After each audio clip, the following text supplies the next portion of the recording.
Hello, everyone, and welcome to the Happiness Journey with Dr. Dan podcast, where every journey is worth living.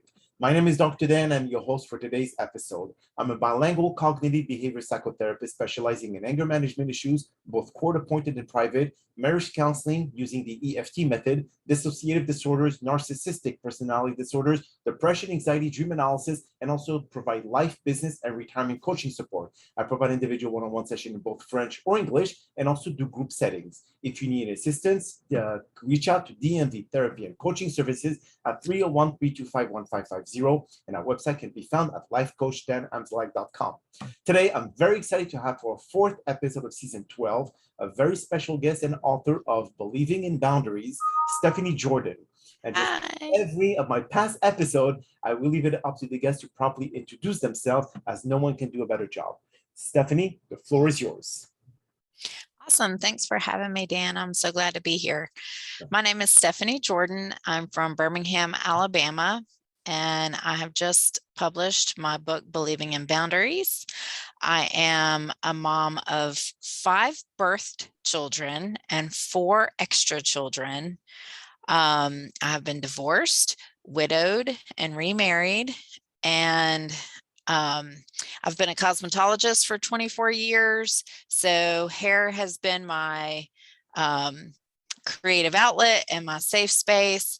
And I'm kind of in a career shift right now into author, teacher, and speaker. So thanks for having me. I'm glad to be here. Well, thank you so much for being here. And also the title of the book, Believing in Boundaries, is quite interesting that you wrote this. And is that because of your own personal experiences, either in your marriage or your divorce and so on and so forth? Why did you write this book, and how did the idea come in? It's kind of funny. If you had ever told me 20 years ago I'd be writing a book about boundaries, I probably would have told you that that was never going to happen, because I came into adulthood with absolutely no understanding about boundaries and what they were, how they applied to life and relationships. And so a few years ago, in 2019, I had dreams of the salon going dark with my stuff in it. And I didn't realize that it was about the shutdown until 2020, when the shutdown happened. And about 2 weeks into the shutdown, I felt God prompt me in my heart and say, "You're done. I want you to close the salon and write." And I was like, I'm not done. I had just changed my logo. Like, I was decorating the salon and repainting it. I had a storefront. Like, I was ready. And about a week later, he said, "You're done." And I was like, I am so done.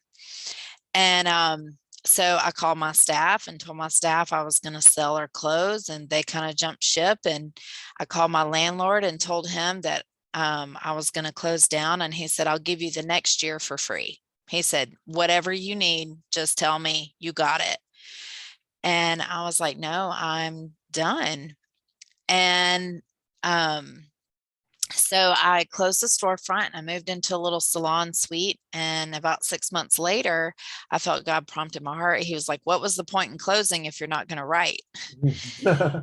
And so I was like, okay, I hear you. So I took Thursdays back off and I started writing and just started pouring out my belief and understanding and boundaries, and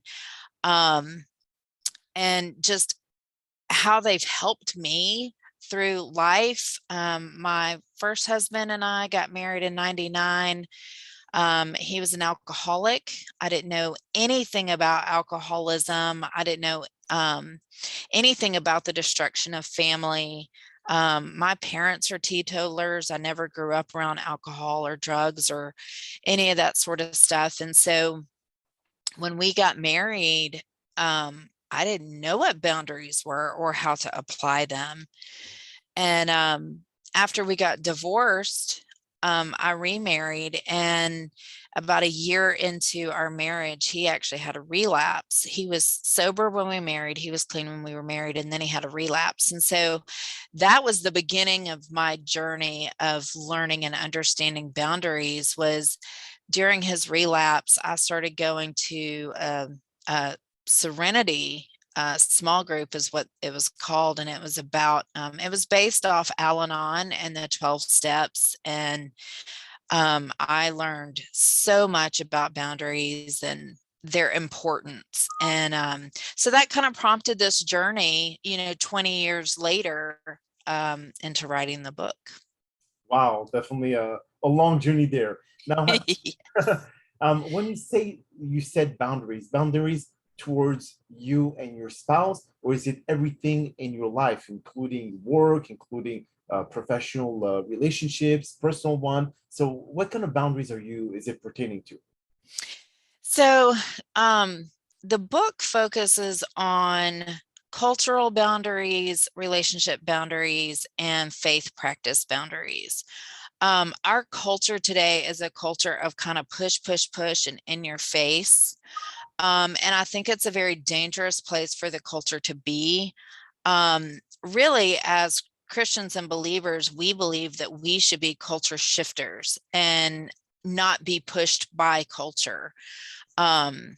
Because culture is always trying to tell you what to think and what to believe and what you should say and how you should live. And that's really just not the case. Culture can be very counter, especially for a Christian, against, our principles as Christ followers. And so it's very, very difficult to allow the balance between culture and belief if you haven't established boundaries.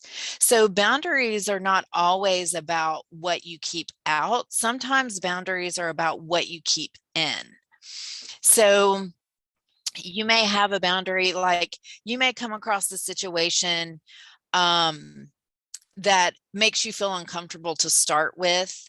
And then as you start to think through it and kind of process it more, you're like, okay, I actually, feel like this is good for me and good for my life and prevalent for where I'm at. And so I'm going to learn this a little bit more. And then you start setting parameters around like what makes you comfortable. Or it could be vice versa, where you come across something and you're like, you know what, this just doesn't make me feel comfortable at all. I don't like this. I don't like how it makes me feel. And so you start putting parameters around that culturally. And then, of course, with relationships, all relationships, be it employees, bosses, spouse, children, parents, family, friends, need to have healthy boundaries. The problem, like with relational boundaries, is that they tend to be a very big gray area. Correct. And so, like with your spouse, you may have sacrificial boundaries. So with your spouse, it is if the relationship is healthy, you will end up basically taking the opportunity to say, okay, this is worth investing in, this is worth doing, even if you don't want to do it. Where if it's something that, like I give the example in my book, I'll give an example out, is I have a girlfriend whose husband was in the Air Force. And she was tired of moving. She was tired of packing her kids up and moving across the world and just moving everywhere. And it was very exhausting. But she loves her husband. Her husband loves her. The relationship is sound and healthy. And so she was like, okay, I'm going to move with you. And so that was a sacrificial boundary, right? She voluntarily chose to go with him to maintain that relationship and the, I guess, the health or the status of where it was. Where if the relationship wasn't healthy, moving across the world into another country might not have been the best choice. Yes, agreed. And so she might have said in that situation, like, no, this is a boundary I'm going to put in place. This is not good for me. It's not good for our family. I'm not going. So those relationships that chooses the latter, does it always end up as a divorce, or does the husband would actually accept those boundaries and say, you know what, you're right. If we have kids, we cannot move them constantly because they're changing school, they're changing friends, etc. That could be traumatic for them. So where's the limit? Where's the line where people will accept or not? So that's a great question because I think that's one of the challenges with boundaries, right? Is if you have two healthy people operating in a relationship, usually the boundary lines stay good and healthy and respected from both parties. If you have somebody that's unhealthy in the relationship, it can be a little bit more complex and a little bit more complicated because you don't have somebody respecting the other person's boundaries. But like for your question, for example, if you have two healthy people, the husband would say, okay, you're right. I'm going to I'm going to move and I'm going to do this tenure and I'm going to work my way to get back to you. You stay here, keep the kids in their, schools and give them some stability and we're going to settle down. Okay. And so there's a process of working back toward that, where if you have somebody that's unhealthy, they can become very resentful or angry. And then that can be a more complex situation. And I definitely think getting like counseling and somebody to help mediate there is probably a really good thing to do. But then you also have financial boundaries as well, Stephanie, where let's say if we take the same example as the one in the Air Force, if he's the one making more money and she's the stay-at-home mom, she will have no choice to be able to go with where he can afford taking care of them as well. I mean, sending money is an option, but then we're talking about also the complexity of being an ocean apart, and he would want to see the kids, he would want to be around them. So how does that go with this kind of boundary? Well, so the cool thing about today is technology helps a lot with staying connected. So I think in that situation, if both parties agree, now that in marriage boundaries become a little bit more complex because it's a mutual relationship, which means both parties need to be on board. Where when you're dealing with like kids and friends and family, you can have stronger boundaries where you don't necessarily need them to agree or participate in your boundary. Where marriage kind of changes that because it is definitely important that both people are working together. So that may change, like her status may have to change from being a stay-at-home parent if that's where they've been before, or working from home. Like, okay, this is what we can afford every month, but you need to be able to bring in this amount of income. And so then there's an understanding of an acknowledgement of like, okay, this is going to change me being able to stay at home if I stay behind. um and also I think that um there's a place where if you don't talk badly about others, um the relationship doesn't tend to get split as much. So if you're in a healthy marriage and like mom is not bashing dad and dad's not bashing mom, I think kids can handle distance better as long as there's a sense of connectedness between the parents. Um, and that goes into healthy boundaries as well. Like, we're not going to talk bad about each other. I'm not going to sit here and complain about you being out of the country every day or every week and how hard it is for me to hold down the home front on my own. Because ultimately, here's the thing is there's a lot of people that do hold down the home fronts as a single parent. You can do it, it's attitude, right? Yes, that is so true. Now, when it comes to establishing those boundaries, Stephanie, and when someone starts a relationship, for example, now we're talking about like those who've been married, so they really get to know each other in a much deeper level. But those who start, so is there the same kind of boundaries that they talk about in the beginning of a relationship before deciding if they want to be able to move forward with it, or is it what kind of like is it more of a want or like or what I would prefer in a relationship? How does that go? funny that you mentioned that. I'm going to give you a funny story about an online dating situation I had. Go ahead. Um, so I met this guy for dinner. I had a friend and her husband um, basically escort me on this date. Okay. So I didn't even drive my car. They drove me there because it was about 30 minutes away from my house. And we were meeting at a restaurant, and I don't know this guy. And I was a widow with 5 kids at the time. So it was very important for me to be safe and stay safe and make it home. And so I ended up, um,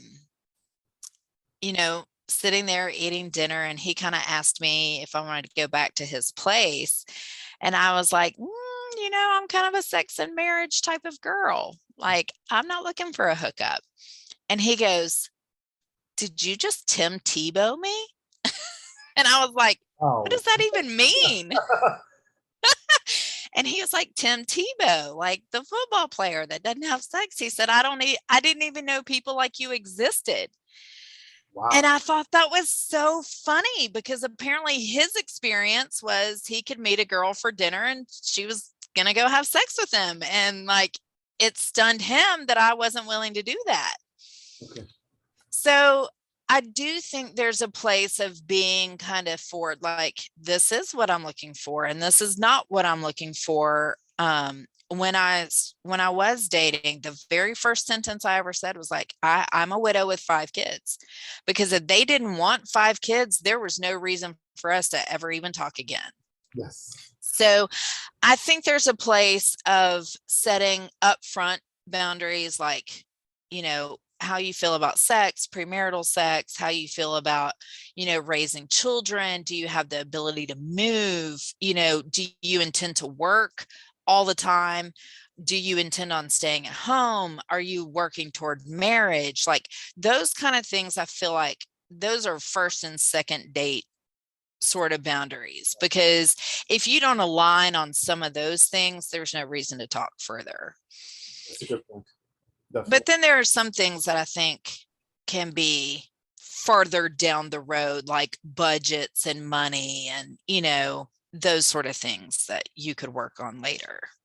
So now for our listeners, when it comes to really understanding the core of boundaries between couples, etc., what are the the ones that people will not budge with? I mean, sometimes they have boundaries that they implement from within themselves about what they can or can't do, and they know that they have certain limits. But when it comes to um, the couple, where would they not budge on in terms of what they establish between themselves or between the two spouses? Will they say like, okay, for me, I want certain things out of this relationship. For the guy, he may say, oh no, this is pushing it a bit too much here. I mean, we need to kind of compromise. So where does the compromise come? So in an interpersonal relationship, compromise is very important. Compromising isn't necessarily letting your boundaries go, as long as you still feel safe. For example, say you've been a stay-at-home mom for 15 years of the marriage, but 2020 happened and now your husband's lost his job. He's not making near as much money. You've gotten acclimated to a certain lifestyle. That's a place for compromise. Like, okay, I know I haven't been working for the last 15 years, but I realize now that I need to contribute um, and be a part of all of this. Or the husband might have to set a hard line in the sand and say, if you're not going to contribute, then, or the wife, whoever's making the most money, I've got to take your debit card because you overspent. you know like, that's a boundary. Like, if you're financially trashing your family, Yes. then there's a valid boundary to be put there for protection of the family, that is not about control. And I think sometimes that's the misunderstanding, is that boundaries are about control. Boundaries are not about controlling others. Boundaries are about setting safe parameters. So I kind of use this analogy, like, there are some people that you have front yard relationships, like your front yard typically doesn't have a fence. It's typically open. Anybody can show up, but they have to ring the doorbell to have access to you, which means they have to give you notice and you have to answer. Mhm. Then there's your backyard. And usually backyards are fenced in, maybe even with a privacy fence. But the people in that have full access to you. They've already been invited into the inner area, right? So in a marriage relationship, you're in like the main bedroom boundary. Mhm. So compromise is very, very important. If you're living in the same bedroom with somebody, you know you have to have space for both people. They both have to be able to get all their things in there. So you have to be able to compromise well to make sure that the marriage stays safe, but that the family stays safe. And sometimes that is setting a hard boundary if a spouse has gotten spoiled or used to a particular thing, but life is changing and they're not catching up. Oh, that's actually a good point that you mentioned there. And also, when you talk about the front fence and the back fence, it's a really interesting analogy, because, as you said, people can look at the front fence; it's open to everyone, but yet to be able to go in, they have to kind of ask some kind of permission, discuss about what am I allowed to cross, Yes. kind of thing. And that maybe I see a lot of people that just don't know what boundaries are